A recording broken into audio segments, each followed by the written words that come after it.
Hi guys, আমরা এসেছি লিচু বাগান ঘুরতে। এখন বাজে বিকাল 4:30।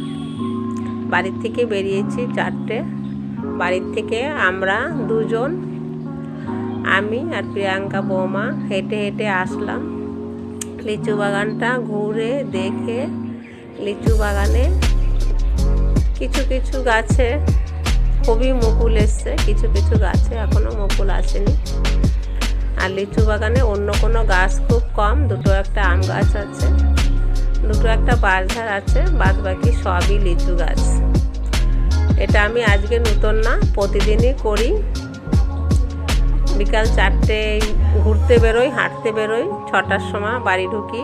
ঘোরাও হয়, হাঁটাও হয়, তাতে আমার মন শরীর দুটোই ভালো থাকে। প্রিয়াঙ্কার সঙ্গে আর একটা বৌদিকে দেখতে পাচ্ছেন, ওটা হচ্ছে বাগানের পাশেই মনিকা বৌদির বাড়ি। আপনারাও প্রতিদিন হাঁটাহাঁটি ঘোরাঘুরি করবেন। ভালো